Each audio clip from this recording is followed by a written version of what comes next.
What's up, guys? Matt Brown here for thelines.com, playpicks.com. Go ahead while you're here.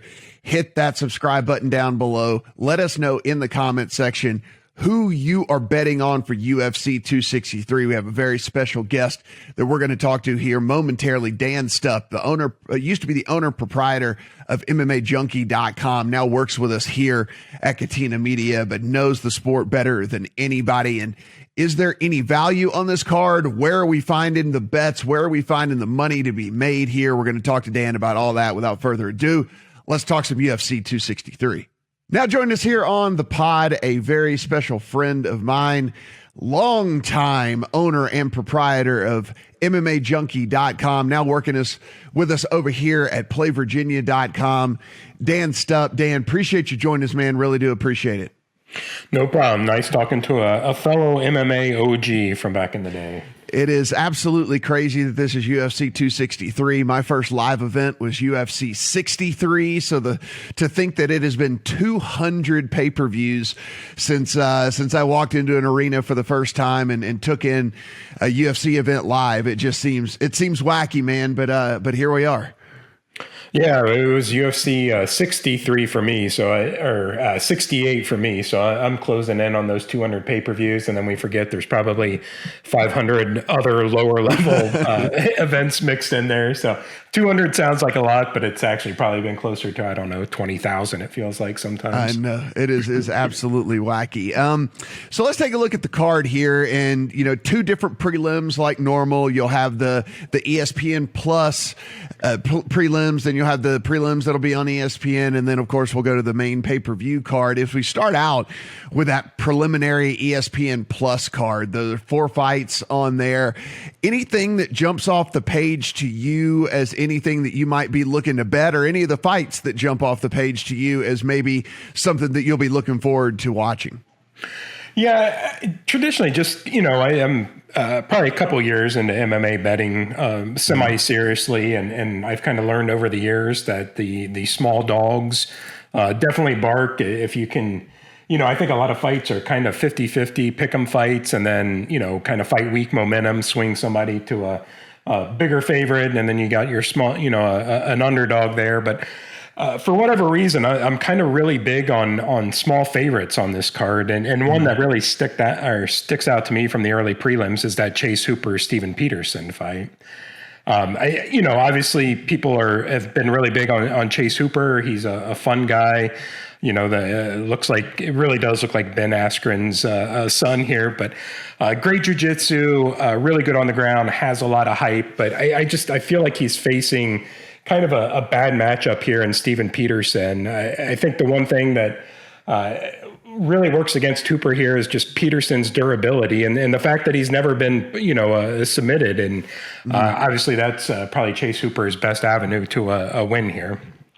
Yeah, as you mentioned, Hooper, a little bit of a dog here, minus 105, but at minus 115 on Steven Peterson. As we head to the ESPN preliminary card, a few names I think here that even the casual fan will certainly recognize, but anything here on the ESPN prelims? Yeah, I think there's a really intriguing women's flyweight fight between Lauren Murphy, who's really kind of moving up the ranks late in her career and has had that late career resurgence. But I think she's facing a bad matchup in Joanne Calderwood, who's about a plus 130 underdog. Murphy is tough. She's been in there with just about everybody. She's, I heard someone kind of refer to her as a meat and potatoes fighter. You know what you're getting. She's tough. She's durable. I just think Calderwood's volume, she's susceptible to submissions, which we've seen, but I don't think Murphy's really a threat in that department. The biggest concern with Joanne is it seems like you get a completely different fighter sometimes from one bout to the next. But I think this is a good matchup for her, and at plus money, I really like that.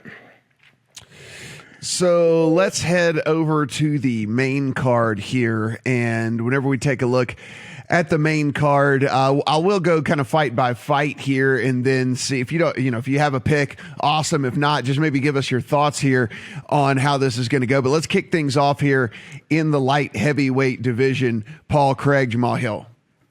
Yeah, actually, going back real quick, I just said Calderwood was the small underdog. She's actually a small favorite, so just to correct that. But yeah, that fight's going to be a good one. I think Jamal Hill is definitely kind of the future of the division. He's still young in his career. Paul Craig is a crafty submission guy, but I think kind of everything in this fight works in Hill's favor. I think for Craig to win, he's going to definitely have to get it to the ground. And I know Hill's been taken down before, but he's got a really good get-up game. Every time he's been taken down, he gets up pretty quickly. And I think we've seen with Paul Craig just that effort to get fights to the ground, it saps him of energy. It just wears on him. And against a prolific fighter, a top prospect like Hill, I think that's going to be trouble for him. Hill minus 300 over at BetMGM if you want to go in that direction. A guy that is certainly, if you've been around the block, you recognize the name Damian Maia. He will be fighting in the welterweight division at UFC 263 as well. Yeah, I'm definitely prepared to make myself really sad by watching this fight again because I hate seeing Damian Maia lose. He is definitely one of the sports good guys. He's kind of been around as long as you and I have been around covering the sport, and you're going to be hard pressed. It may be impossible to find anyone saying a bad thing about him. But again, I think this is a bad matchup. Obviously his path to victory is submissions. And I think, Bilal Muhammad is crafty enough. He can get up. Obviously he's going to have an advantage on the feet. I know he's a pretty big favorite in this fight and probably rightfully so. But I actually really like him, inside the distance at like plus 300, 3-1 odds on him. Finishing Maia, who's definitely on the tail end of his career and 43 years old and has limited paths to victory in this fight. I really like that play. Staying in the welterweight division, another name that everyone will certainly recognize. Yes, it is a Diaz brother. Nate Diaz steps in against Leon Edwards. As we sit right now, Nate Diaz, a big underdog, plus 375-ish range. Edwards in the minus 500-ish range. Dan, does this price seem about right to you for a guy in Diaz that, while the name value is there, certainly been inactive for a really long time, and despite the fact that he's a fan favorite as well, his results inside the cage are actually more in the 500-ish range than they are of a guy that has really earned all of this love that he gets from the fans. Yeah. It's a little easier to kind of jump on the bandwagon when you see him fighting regularly, and a lot of times he stepped up to the big fights and stuff. It's so hard to know what we're getting these days. You have to question the motivation. You don't have to question the conditioning or kind of his just ability to go out there and tough out a fight. And again, I know Leon Edwards has had a fairly big layoff the past few years and has not fought very often, just a victim of circumstances and all kinds of other stuff. But I think this minus 600 line or minus 500, wherever he's at, it's more than justified. I think there's just so many question marks around Diaz. I think Edwards obviously understands that this is his opportunity to really make a name. And I mean, the biggest kind of question mark in this fight is why Nate Diaz took it to begin with. I think it's a bad matchup for him. Usually he gets excited for the big name matchups. Obviously, we all remember the Conor McGregor fights. He has very, very little to gain in this fight. And granted, he doesn't have much to lose either. But for a guy who his ego kind of carries him through a lot of fights. He doesn't like to be disrespected. Obviously, those odds have to disrespect him or make him feel disrespected. But I don't see kind of how he wins this fight. And for me, I think the big wild card in this fight, and I've mentioned it, with not just Nate Diaz, but Nick Diaz, is those guys have accumulated so much scar tissue. This fight was originally, I think, scheduled for a main event on another card, and it got pushed back, but they went ahead and kept it 5 rounds. So this will be the first of 3 scheduled 5-round fights. I think with Nate Diaz's scar tissue, with Edwards striking, with this going 25 minutes, I wish I could bet on a prop that this ends via cut, via too much blood, because I really think that's going to happen, especially, with Nate pulling guard and being comfortable on the ground. I can just see Edwards opening him up from the top with elbows. There is at BetMGM a will the fight go the distance? Yes and no. The no -125. So if you wanted to kind of go with what Dan is leaning at on that one, certainly you can get in at -125 on a no, the fight will not go the distance. I think that also covers you kind of, with Diaz kind of fluke submission. Obviously, we can't discount that possibility. So I figured that, that's a good way to play that, because it kind of covers two bases. So first of 2 title fights here in the flyweight division, Deiveson Figueiredo and then Brandon Moreno. Actually, both of these next 2 championship fights have happened before, previously in their careers. What do you think about Figueiredo and Moreno? Yeah, that first fight, is obviously fairly recent, and it ended in a draw, and it was just a fantastic fight. I was pretty big on little Figgy Smalls in that fight. I was actually surprised that Moreno kept it as competitive as he did, but there's a few things here. One, I felt like Figueiredo kind of, maybe not clearly, but definitely won that first fight.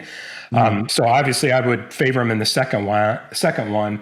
And the fact that he's had more of a traditional fight camp and not that quick turnaround like he did last time, I think that definitely works in his favor. And again, it's anecdotal, but when you think about kind of the big rematches in this sport, very rarely, will you get a 5-round, fight of the night followed by another full 5-rounder. It just seems like second time around, guys, make the adjustments and we see quicker finishes and stuff. So I really like Figueiredo inside the distance here.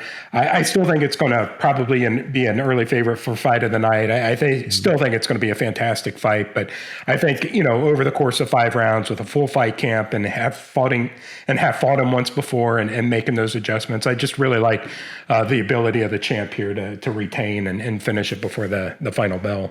Over at MGM, if you did want to bet Figueiredo -225 and will the fight go the distance, you can get a no price of -120 in that one. Our main event of the evening, Israel Adesanya versus Marvin Vettori. This also a fight that has happened previously. This one, although being a couple of years ago, Adesanya a -275 favorite, Vettori +210. Yeah, I think that line is probably about right. Obviously, they fought before. I'm not putting too much stock in that fight. It was a while ago. Obviously, the guys are still kind of similar fighters, but have definitely rounded out their skills. For me, I just kind of keep coming back to, I think Adesanya is going to punish Vettori's aggression. I think he's obviously the quicker fighter. I think too many people are looking back when Adesanya moved up to 205 to fight Blachowicz, the champ there a few months ago. And obviously I think he was outsized. I think it was, just a little too much for him. And I think people are probably putting a little too much stock into that. I fully expect Adesanya to look and fight like the bigger fighter in this one.